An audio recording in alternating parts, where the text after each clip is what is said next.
জুলাই অভ্যুত্থানে হত্যা চেষ্টা মামলায় অভিনেত্রী নুসরাত ফারিয়া এখন কারাগারে। রাজধানী ভাটারা থানায় দায়ের করা এই মামলায় জামিন নামঞ্জুর করে তাকে কারাগারে পাঠিয়েছেন ঢাকা মেট্রোপলিটন ম্যাজিস্ট্রেট আদালতের বিচারক সারা ফারজানা হক। 22 মে তার জামিনের বিষয়ে শুনানি হবে। এদিকে স্বরাষ্ট্র উপদেষ্টা জানিয়েছেন, মামলা থাকায় নুসরাত ফারিয়াকে আটক করা হয়েছে, যদিও ঘটনাটি বিব্রতকর বলে মন্তব্য করেছেন সংস্কৃতি উপদেষ্টা। আরও জানাচ্ছেন ইমদাদুল্লাহ বাবু। রাজধানীর ভাটারা থানার হত্যা চেষ্টা মামলায় ঢাকায় চলচ্চিত্রের হার্টথ্রব অভিনেত্রী নুসরাত ফারিয়াকে কড়া পুলিশি প্রহরায় ডিবি অফিস থেকে আনা হয় ঢাকা মেট্রোপলিটন ম্যাজিস্ট্রেট আদালতে। কিছু সময় হাজতখানায় রাখার পর আদালত পাড়ায় উৎসুক জনতার ভিড় ঠেলে তাকে তোলা হয় এজলাসে।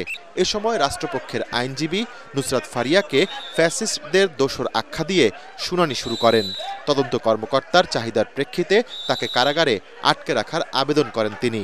অন্যদিকে ফারিয়ার বিরুদ্ধে আনা অভিযোগ মিথ্যা ও বানোয়াট দাবি করে জামিন চান তার আইনজীবীরা। তদন্তকারী কর্মকর্তাকে তার বিষয়ে আরো কাগজপত্র সহ আরো তথ্য প্রমাণ সহ তাকে জামিন শুনানির বিষয়টা করার জন্য প্রতিবেদন দেওয়ার জন্য আগামী 22 তারিখ নির্ধারণ করা হয় এবং আজকে তাকে সিডব্লিউ মূলে জেল হাজতে প্রেরণ করা হয়। রাজনৈতিক দলের কোনো সম্পৃক্ততা বা সদস্য উনি ছিলেন না এবং এই ঘটনার সাথে তার কোনো সম্পৃক্ততা নেই, উনি দেশেই ছিলেন না এবং কোনো তথ্য প্রমাণ বা কিছু পুলিশ করতে পারেনি। এদিকে মামলা থাকায় অভিনেত্রী নুসরাত ফারিয়াকে গ্রেফতার করা হয়েছে বলে সচিবালয় ব্রিফিংয়ে জানিয়েছেন স্বরাষ্ট্র উপদেষ্টা জাহাঙ্গীর আলম চৌধুরী। নির্দোষ প্রমাণ হলে তাকে ছেড়ে দেওয়া হবে বলেও জানিয়েছেন তিনি। ওনার এগেইনস্টে তো আমরা ইনভেস্টিগেশন তো শেষ হয়নি, এখন তার নামে যদি কেস থাকে আপনি কি করবেন?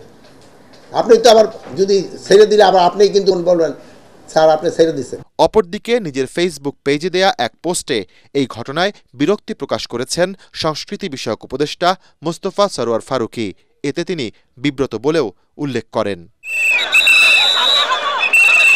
রোববার থাইল্যান্ড যাওয়ার সময় হযরত শাহজালাল আন্তর্জাতিক বিমানবন্দর থেকে নুসরাত ফারিয়াকে গ্রেফতার করে ইমিগ্রেশন পুলিশ। ইমদাদুল্লাহ বাবু, ATN বাংলা, ঢাকা।